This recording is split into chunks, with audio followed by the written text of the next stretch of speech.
Good evening. Welcome to a special edition of Thai PBS World. I'm Thep Chayong. And I'm Claire Pachimanon. Today we are bringing you a live update of the developments on the Thai-Cambodian border, as it's been widely reported that the Thai military today organized a field trip for foreign envoys and military attachés to visit the sites that were attacked by Cambodian forces in the armed clashes. And at this very moment, the ad hoc center for Thai-Cambodian border situation, which is a special committee set up by the government to handle the conflicts on the Thai-Cambodian border, is giving a press briefing on the visit to the border areas by the foreign envoys and members of the international media corps. The briefing will be is being conducted in both Thai and English. Yes. And at this very moment, the spokesperson of the Foreign Ministry, Kun Nikorndet Palangkoon, is briefing the Thai media in Thai. Yes. And after which will be followed by the in English. So English, right. Once it comes to the English part of the press briefing, we'll go there live. Sure, yes. As we are waiting the English version, we're going to bring you up to date on today's development. Basically, the group comprises of about 20 plus nations, envoys from more than 20 nations, including ambassadors and military attachés, to visit mainly Sisa Gate province.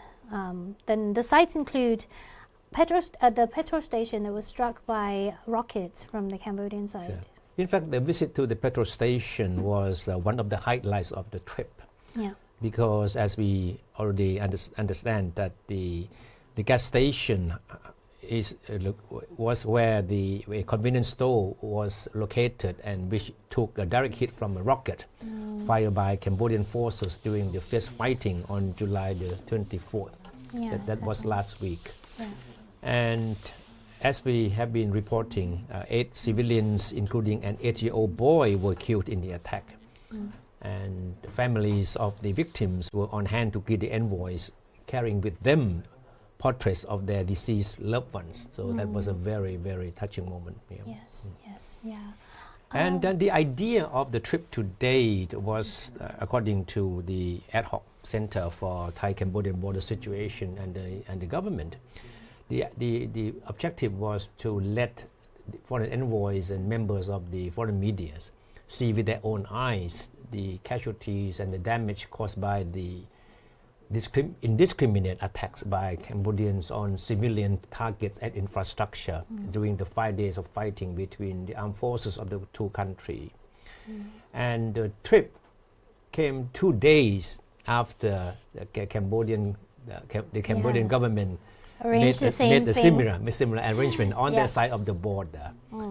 So it's very important, and according to Thai authorities, that the Thailand let foreign witnesses, in this case foreign envoys and members of the foreign media, be there in person to witness the extent of the damage, the casualties suffered by the Thai side.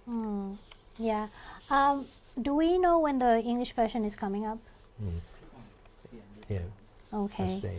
Very soon, I think.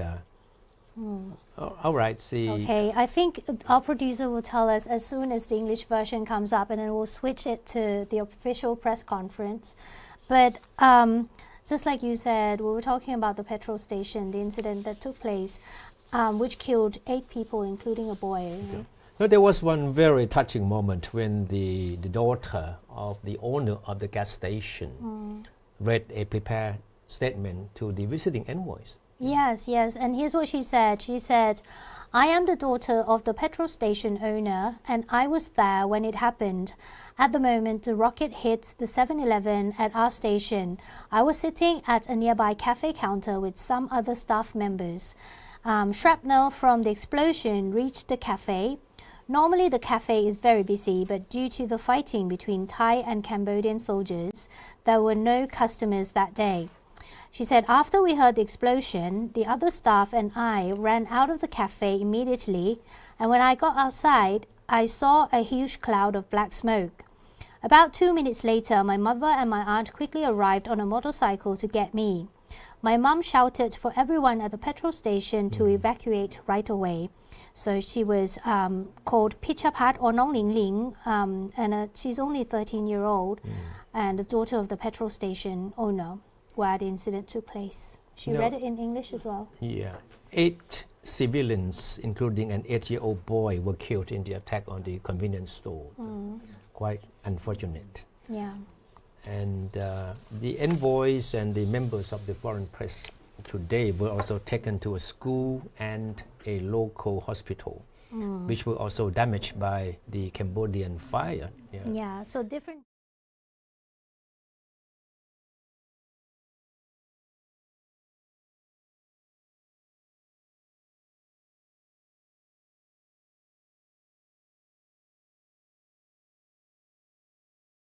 Which included reports of damage and alleged violations of the ceasefire agreement by the Cambodian forces.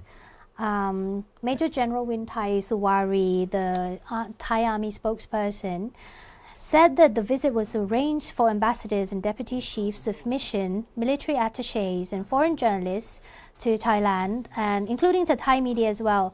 Nearly 200 individuals in total were in the group and traveled in separate groups to see different areas.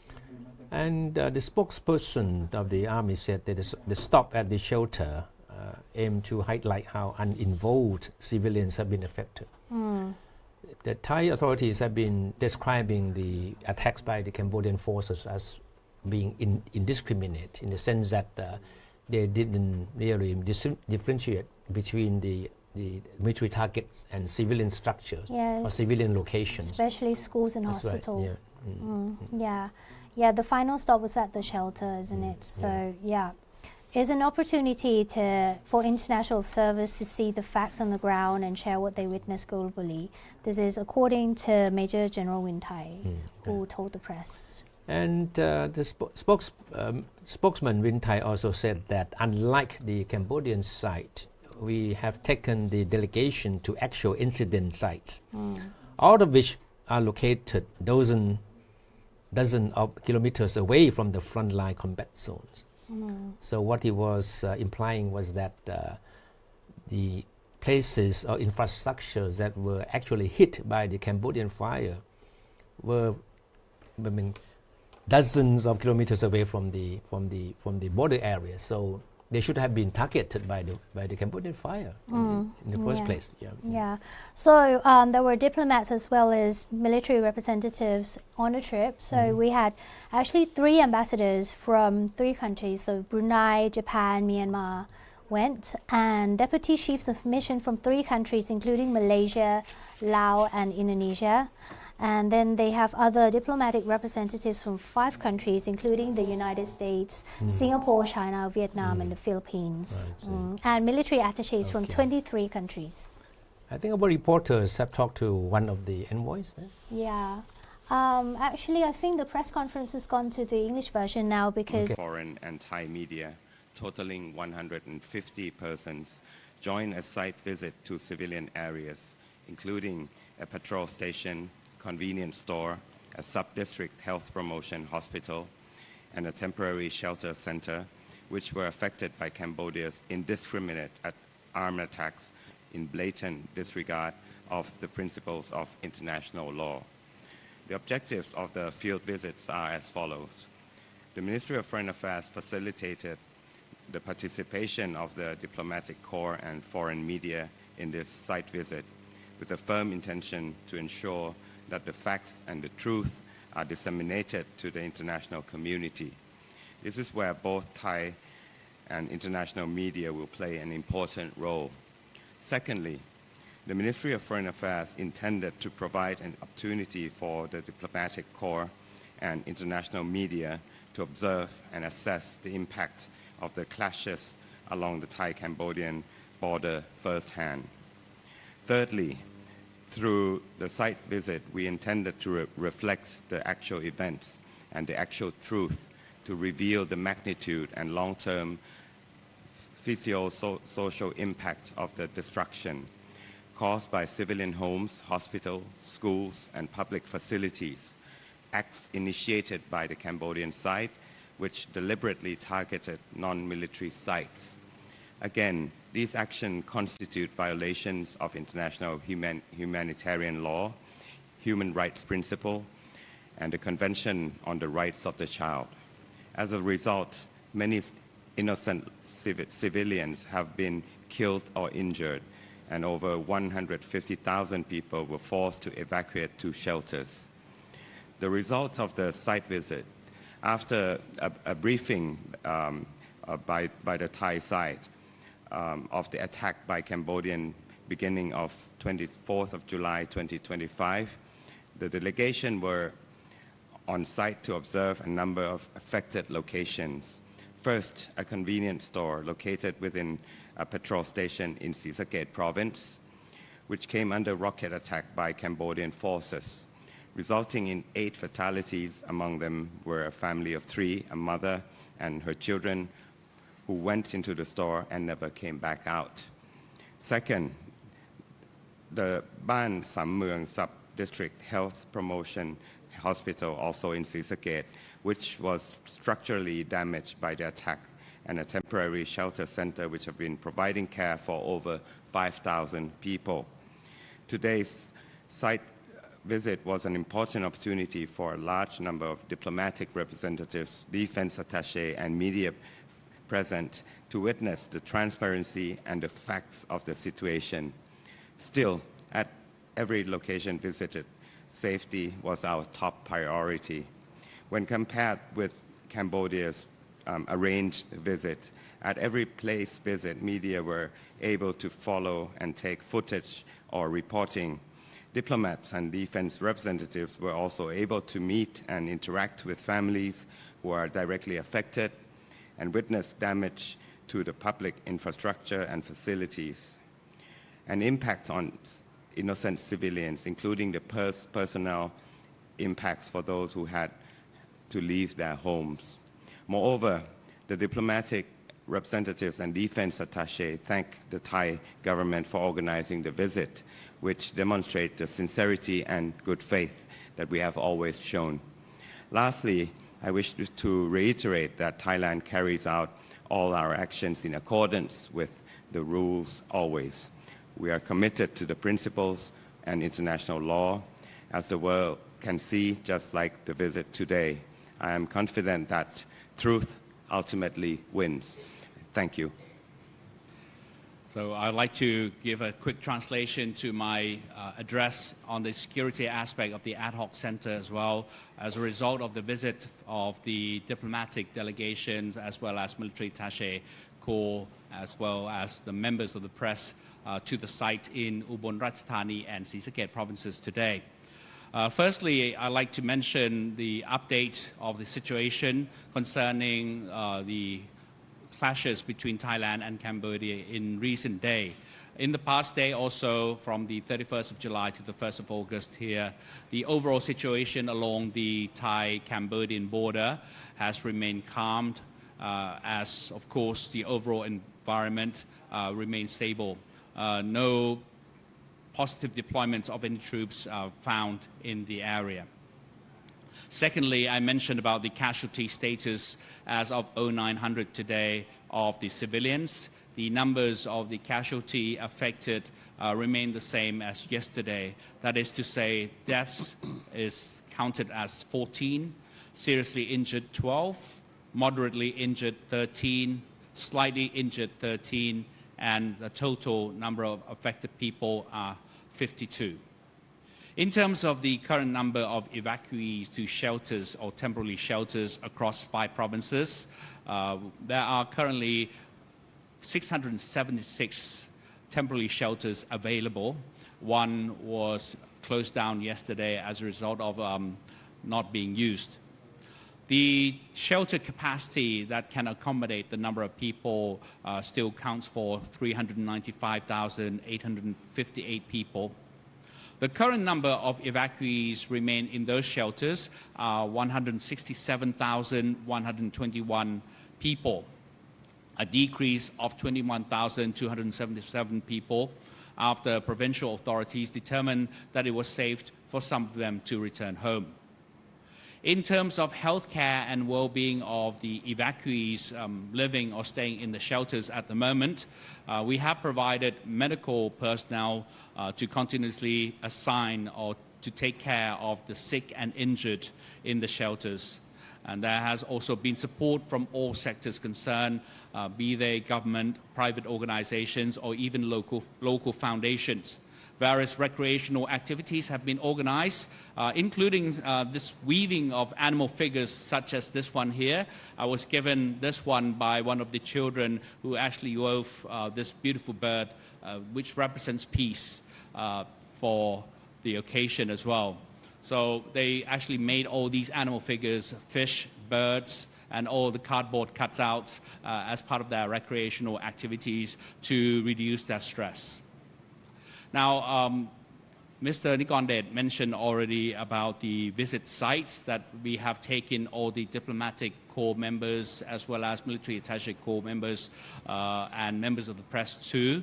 And obviously, they have been shown firsthand the effect of those devastations caused to the civilian properties and facilities, including hospitals and other healthcare facilities as well. I'd just like to re-emphasize on the point that these sites are over 20 kilometers from the conflict zone and are not military targets. So it's quite kind of questionable why the attacks were made on those sites. And thus, these acts constitute a serious violation of Geneva Conventions and other relevant rights, including human rights and human dignity as well. The visit was also made clear to everyone that in all of these incidents, Thailand acted in self-defense and for the purpose of protection their own civilians. Additionally, the group visited the evacuation center at Kantaralak Technical College to observe the living conditions of the affected victims and civilians. They saw firsthand the care provided by both public and private sectors, as well as, of course, I mentioned already, the recreational activities organized for or to reduce stress caused by the conflict. Now, lastly, I'd like to conclude my address by informing the general public and members of the media that the upcoming GBC meeting, which will be a special session, has been confirmed to be conducted in Malaysia between the 4th to the 7th of August 2025. Both sides have agreed that they will have the meeting in Malaysia.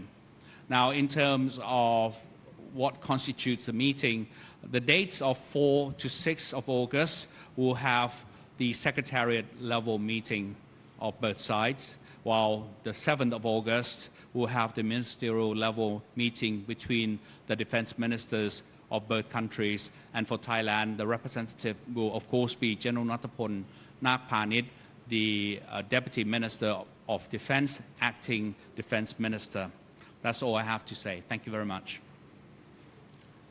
ผมจะขอเปิด Yes, and that was the official press conference by Nikondet Palangkoon, the spokesperson of the Thai Ministry of Foreign Affairs, and Rear Admiral Surasan Kongsiri, who is the spokesperson for the ad hoc center on Thai and Cambodian border situation. The point that both spokesmen emphasized was that the main objective of the site visit was to let foreign envoys and foreign media see for themselves the extent of the damage, the devastation caused by what they describe as the indiscriminate attacks by Cambodian forces on the Thai territory between the 24th and the 29th of July. Yes. That was just between late last week and early this week. Yeah, and he also gave some updates on the numbers. At the moment, he says there were 167,000 evacuees still in temporary shelters. And there are, at the moment, 676 temporary shelters still in service. Of course, the information provided by the spokesman is not totally new. Yeah. We have been seeing this in the media. But this is the first time that foreign witnesses, meaning the envoys, the defense attachés, and members of the foreign media are there themselves to witness what had happened to the civilians, which should not have been considered to be targets of the attacks. Yes, and of course the Thai side obviously emphasized that Thailand acted in self-defense during the press conference just now as well. He also mentioned the GBC meeting, which is taking place in Malaysia from the 4th to 7th of August, which will include secretariat level meeting as well as ministerial meeting on the 7th. This should be a very important meeting that is considered to be crucial in de-escalating border tensions between the two countries following the deadly clashes that has claimed at least 37 lives on both sides. Initially, the meeting was supposed to be held in Phnom Penh, to be hosted by Cambodia. But at Thailand's request, the venue has now been moved to Kuala Lumpur, and Malaysia will be playing host again after brokering a peace talks last Monday, right? Yes, exactly. On Monday, and that led to a ceasefire agreement between the two countries. The Cambodian side responded very positively to the Thai request almost immediately, within hours after the General Nattapon Nakpanit, the Deputy Defense Minister of Thailand, wrote him a letter asking him to consider moving the venue of the meeting to KL. He responded very positively and said, yes, okay, we can do that. And also came up with an additional idea that Malaysia, China, and the United States should be invited as observers in the meeting as well. They're back as witnesses of the meetings. So yes, it remains to be seen on the 4th of August when the GBC meeting starts in Malaysia. But the good news is that according to the spokesperson, both of them said the situation remains calm and stable at the moment. So that means that there has been no reported violation of the ceasefire agreement by either side, right? But one positive development also happened today as the envoys were visiting the border areas. The 2nd Army Region of Thailand sent home 2 Cambodian soldiers who were captured following fighting in the border area in Surin last week. One of them, the Cambodian soldiers, suffered a broken arm, and the other suffered from post-traumatic stress disorder. And they were both provided with proper medical treatment before they were turned over to the Cambodian military through the Thai-Cambodian Border Coordination Unit in Surin Province today, this very afternoon. So 2 went home, 18 others captured Cambodian soldiers are still in custody, pending trials on charges of illegal entry. The spokesperson of the Ministry of National Defense of Cambodia has confirmed that 20 Cambodian troops have been held by the Thai military since Tuesday, and they are understood to include the 2 soldiers repatriated today. But the Cambodian military gave a very different version of the events leading to the capture of the Cambodian soldiers, very much different from the Thai version. The Thai side said that these soldiers were captured while intruding into Thai territory. And once confronted by the Thai armed forces, they almost immediately drop their weapons and surrender, right? But the Cambodian military have a different version. They said the soldiers were captured during a planned post-ceasefire handshake between troops from both sides, meaning that they were about to have some kind of a celebratory handshake with the Thai side because of the ceasefire agreement, right? But it ended up when the whole thing turned sour when, according to the Cambodian version, when the Thai soldiers turned their weapons on them. So a totally different version of the story. Interesting to see. But 18 remains in custody, and there will be trial for illegal entry, as we said. Before we wrap it up, let's read some comments from the audience. This is from Facebook. A lot of people said hello and sending a lot of Thai flags and emoji. Some said okay. A lot of people said they're commending the military. Yes. So yeah, a lot of people say hello as well. So thank you Thank you very much. so much for joining us. Yes. Some people ask on the Thai live if there is Oh, an there. English version. Yes. At least you joined the wrong live. We're actually doing an English version right here. So, But, so, yeah. so all eyes now will be on the Monday's Yes, meeting exactly. of the General Border Committee or GBC. We don't know yet what will be on the agenda, but certainly it will be a very interesting session. It will follow a session of the Joint Border Committee at a different level of committee, Yeah. which met in Phnom Penh also in June, mid-June, right? But the meeting failed to achieve any progress in de-escalating the tensions between the two countries. So Yeah. hopefully, with the ceasefire still in effect, the two sides will Yeah. try to find ways to accommodate each other. Of course, because last Monday, when the ceasefire agreement took place, they were discussing the mechanism in which Yeah, they have to establish in order to make sure that the ceasefire holds. And then maybe reopening of borders will follow. Yeah, so remains to be seen. But anyway, thank you so much. It's a very brief live, but I hope it keeps you up to date on the situation at the moment, especially today is very important as foreign dignitaries are visiting the area. So thank you so much for joining us. We'll bring you the live, the next one as it happens. Okay. Thank you for watching.